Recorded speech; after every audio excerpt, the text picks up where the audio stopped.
So what I found is, because it's the tunnels that the poles go through are completely in the sleeve, there's no clips, it's a little awkward to get all the way through. Make sure when you put the poles crisscross, they go right past the edge of the fly, so they don't bind up hitting a skirt or anything. Crisscross first, and they locate in nice brass eyelets. They've got like a ferrule at the bottom, very nice. So,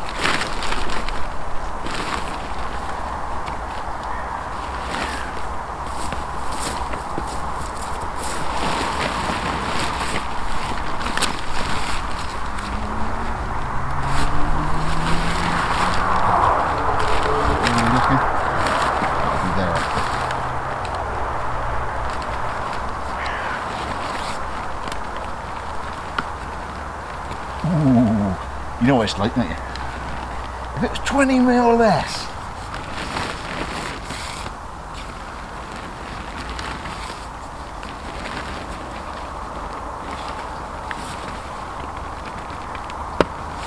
Yeah, well, that's why you do rows.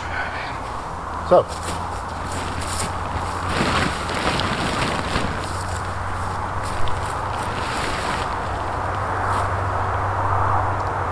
Hotel de Wessex. Just enough pegs, but you do get a spare guy line, and it looks like a repair patch. The bags that the poles and the tent pegs come in are a lot more resilient. It's more like ground sheet material than the usual sort of, you know, cheap ass thing. And the ties are stitched on. The amount of times I've been in the bag at the end when you got there, and all you do is get these ties and you're trying to sort them out because they're loose, but they're stitched on the bag. So for that and the poles, the only one that is loose is obviously the one that bundles it all up together. So I'm going to get the inner up now and then leave it in. So watch out. Always got that sort of Christmas feel of putting your inner up for the first time. I will say the plastic hooks that go into each corner, the sort of black plastic D that's in each corner is quite hard to bring back in from outside. So the first time you put it up, make sure you flip the D so it comes in more. But other than that, quite simple. I don't think there's one halfway, is there? No. So I shall go to here. Same again, there's a sort of ring there, and it's used to sort of, if you ever sort of, what was a duffel coat with the woggles and toggles. So you've got a plastic sort of lozenge shape, putting it through a plastic ring.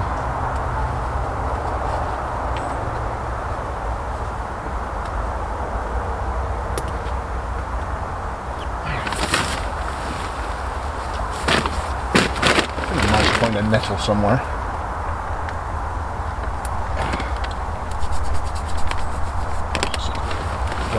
And then doesn't seem, no, I don't think there's one in the centre.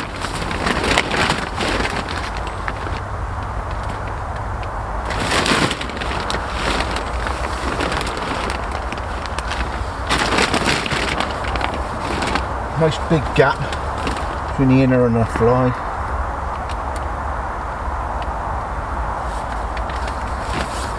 Just offer up, make sure I haven't missed one. Excited.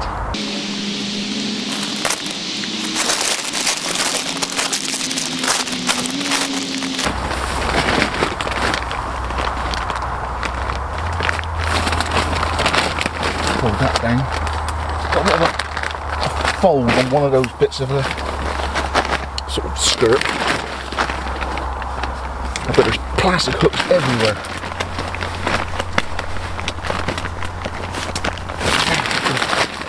And finally, I can get on the ground sheet.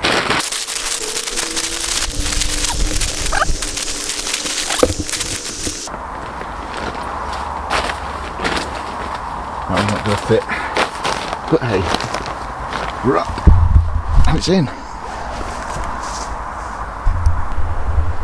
Thank you.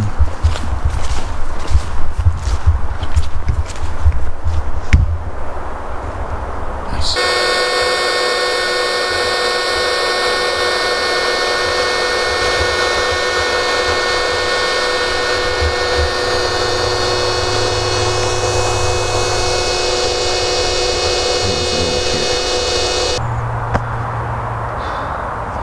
Best laid plans. The aim was the vestibule is just big enough to be able to sit in with the chair in the vestibule.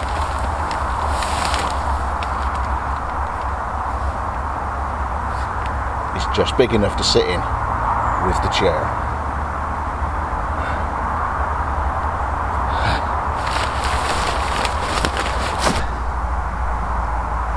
Now, way back when I was out with Joe, I got this in a sale, and it's a huge sleeping bag. Huge. The measurements across the widest section for blokes or whatever says 800 millimeters. So if you put a ruler up against me, from there to there is about 550. So jungle bags are fine for the summer, but I find I've got to get an arm out. Nothing really sort of fits. The full size winter bags are alright, but sleeping bags generally ain't much cop unless I get a monster, which this one is.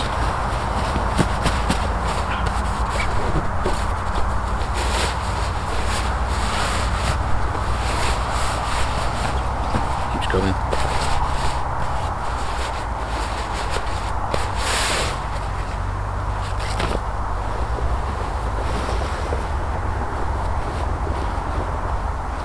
That'll fit.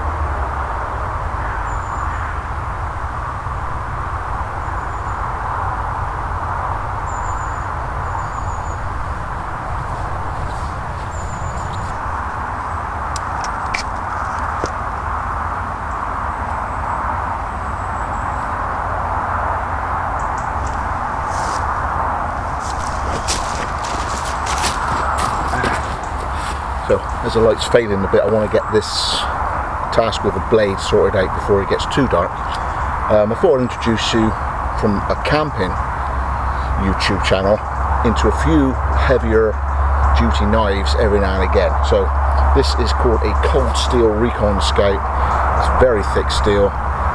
It's a full flat grind with a terminal edge put on it, and it's coated with a sort of resistive black coating. Being it's a full flat grind, it won't split as great as something that's got more of a wedge cut to it, but it's still more than capable, and it's a very stout blade.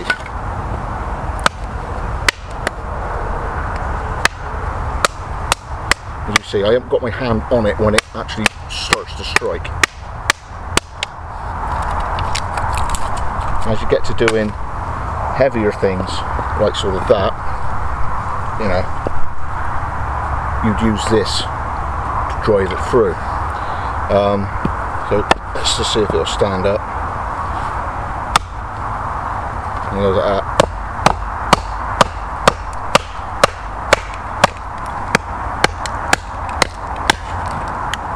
Starting to, you can hear it pop, pop, pop. That's enough. Now just let the weight of it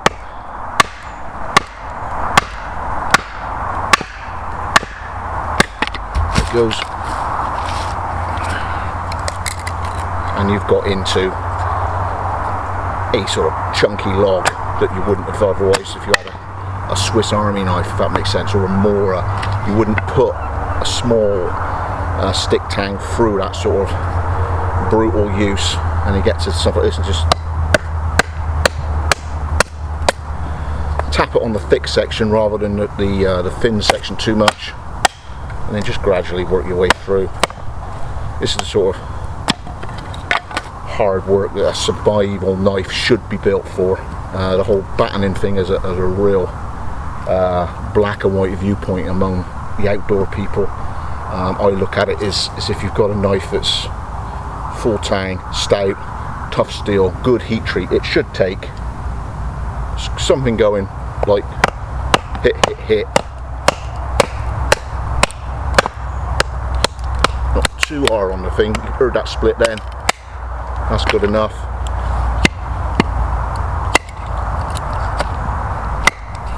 And you're through. You know, I'm not hitting it with the back end of a lump hammer. It's driving the wood apart. You get into the inner wood, but you're not going at it like a complete lunatic. You're getting through, and that's enough starting wood. When you get to something that's that big, just warm it up by the fire, and the fire should get to it eventually. But there's a quick look at a cold steel Recon Scout. It's quite a stout tang within it, and it's just sort of a polymer handle. But yeah, very general purpose sort of Bowie shaped knife.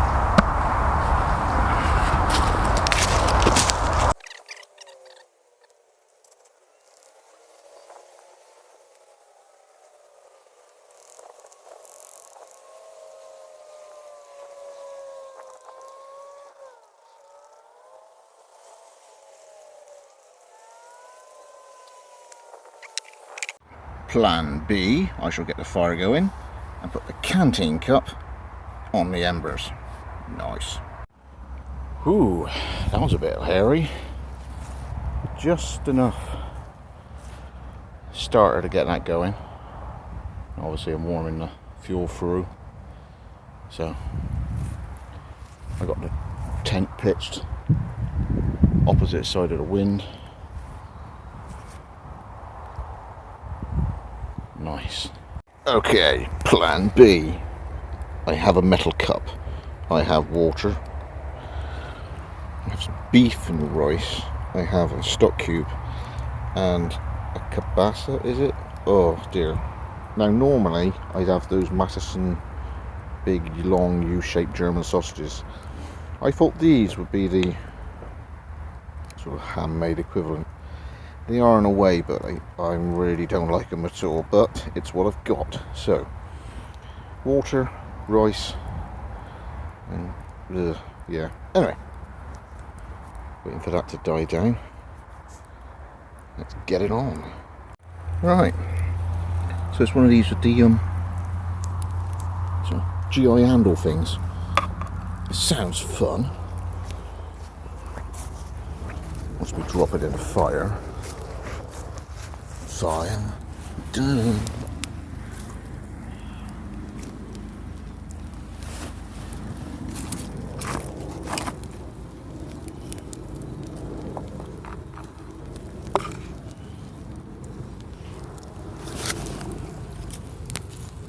Doesn't even move. Well, that's pretty warm.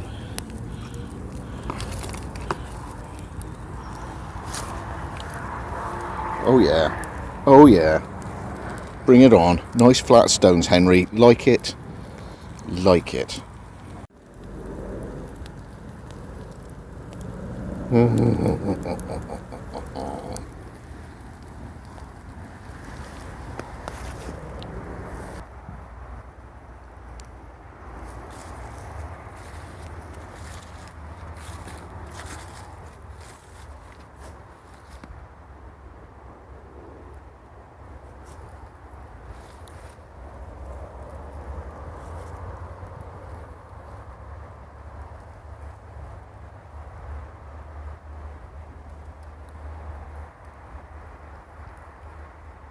So, trick here, got a big fleece just to keep the wind as it comes from this direction through to the fire.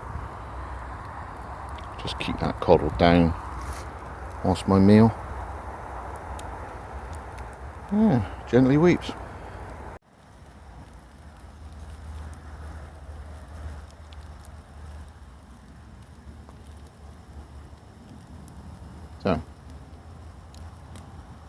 Honestly, is there anything much better than a gentle fire cooking your lunch? There you go. Yeah, coarse raised Wessex. Central heating, double glazing, loft insulation, cavity wall insulation.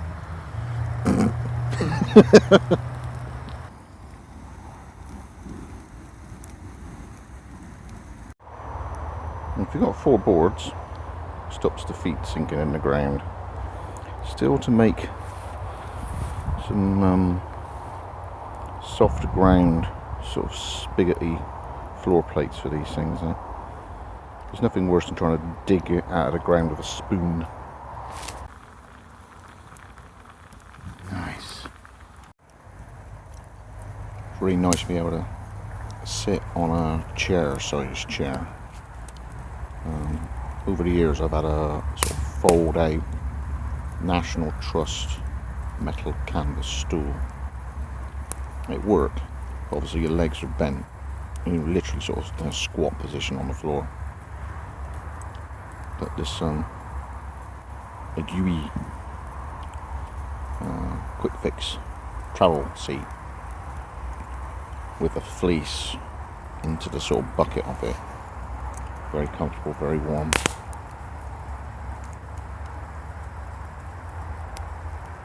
Good bit of kit.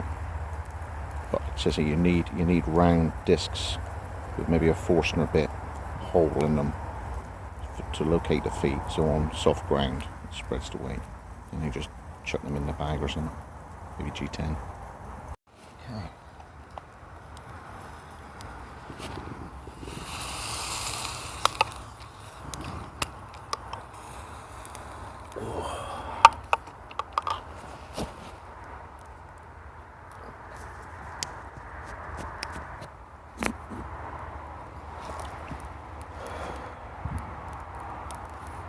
About that for a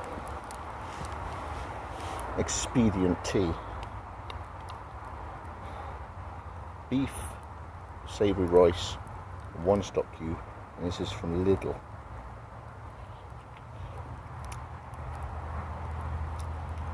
On a cold night,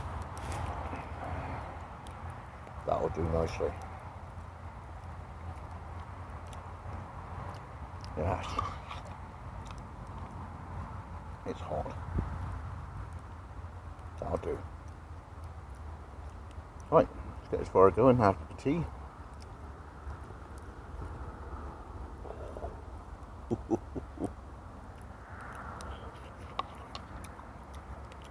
Yeah. Right. So I dare say there's nobody within half a mile of me.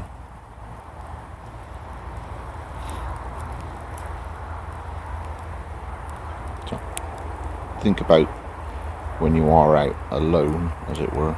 I've got various layers of redundancy in many areas. Clothing. It's like the stove packed up this evening. I just used a canteen cup, stuck it straight in the fire. I've got various ways of making fire, various ways of accelerating the fire, plenty of wood, cutting tools. I got a brand new tent. Now even if the inner was a bit ropey, I still got the outer. It doesn't matter because I still got a car. I'm off the ground. I've got a sleeping bag, blankets, plenty of clothing. So plenty of redundancy within the systems. 3 litres of water over 2 containers. So rather than just having like one big 5 litre thing which may break or whatever, I got it across 2. And there's a spare sort of fruit juice bottle with 900 ml of water in it in the car anyway. Just so when you're out, you're at ease within your own skill level, so that most things that you'll encounter, it doesn't matter, you've already come across that sort of thing before, or you've got areas within your skill set that will get you out of dodge. or that you've got the mind and the education of being outdoors and knowing about cold, knowing about make sure you drink well, think about what you're doing. When you're using cutting tools, be deliberate. It's not a race. Have a first aid kit. Make sure your shelter is suitable for the season. This tent here, the walls go right down to the side, so I should have quite a nice cocooned evening. Plenty of layers of clothing. And so I got a fully charged phone. The signal's good enough for ringing out. Got a multi-tool. I got 3 torches. Plus I got the light on the phone as well. So be prepared, and you should have a wonderful time.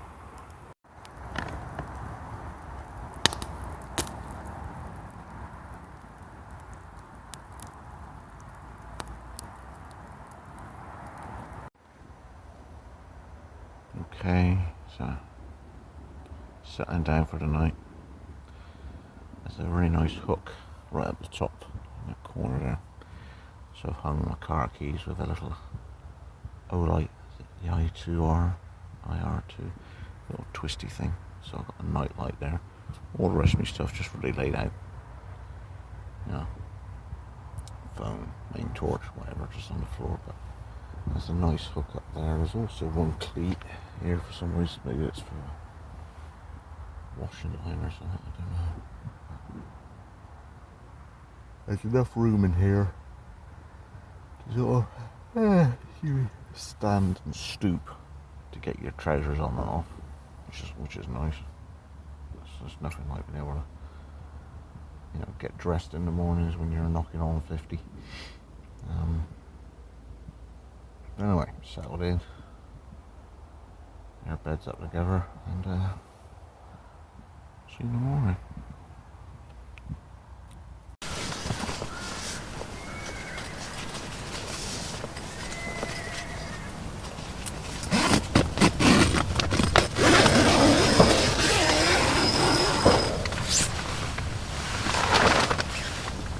Good morning. Been there all night.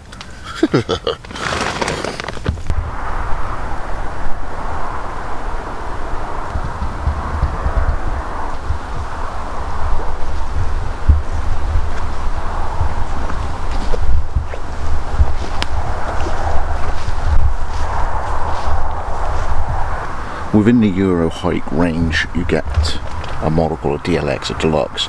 Now, both the Backpacker Deluxe 2 and this one, the Avon 3 DLX Deluxe, has these lovely little windows in the vestibule area. So just show you what these things do. Right, here we go. You got a little window, and you've got these little privacy sort of covers here as well. So you can let some light in if you wanted it. Or if you wanted some privacy, you got these lovely little covers there as well, or you can roll them back out of the way with the cleats, and you get them both sides.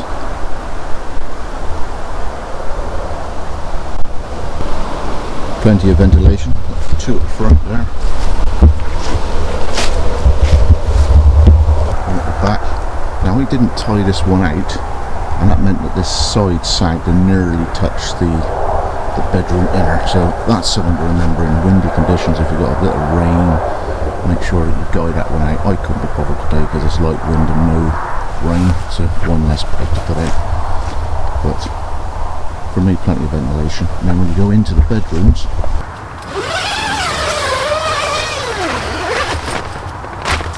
when you've unzipped the door,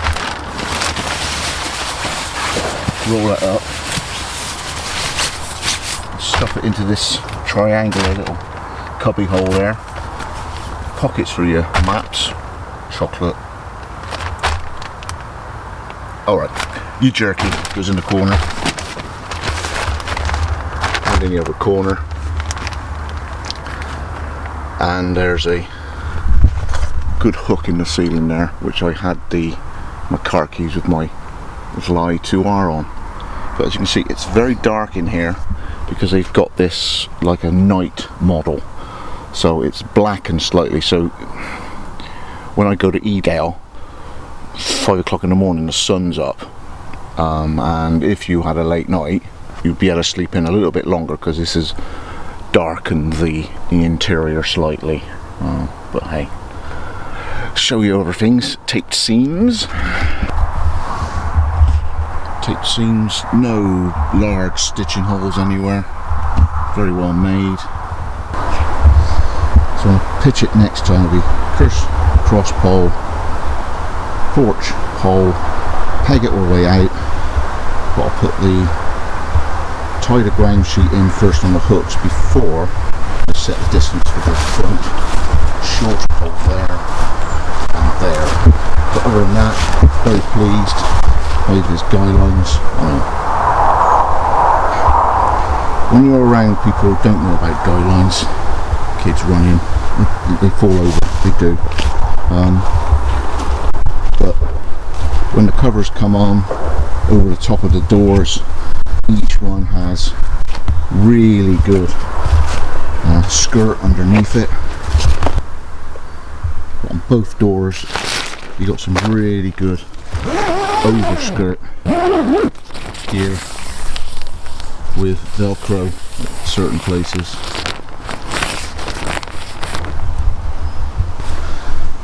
There's a Velcro patch there, so as you come down through, hold on to both zips. There's that. So you know it's quite wide. Sort of guard there. Got your tie offs. The only thing it's a little bit awkward is because it's almost fully tunnel for the poles rather than the clips. It's a long chase of the poles through, but handsome little tent, that. Very pleased. And I paid £68. Oh yes, I have the patience of Job. 200 MRRP down to 80. Nah, mate. Still not cheap enough. So Millets were suddenly doing clear 15, and I struck. So if you're not desperate for gear, if you're ready to wait just that little bit longer, bide your time, let the rush happen. Buy in November. Yeah. Twice the price of a tarpaulin.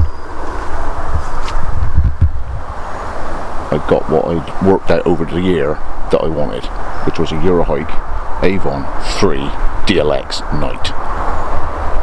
And I can get my seat in the porch, I can sit in it, I can get up at night, sit on my airbed to put the trousers on, to stand up-ish, stoop to get out, boots in the vestibule, my chair in the corner there, I can put my hand on the chair, put my boots on before I go out the door.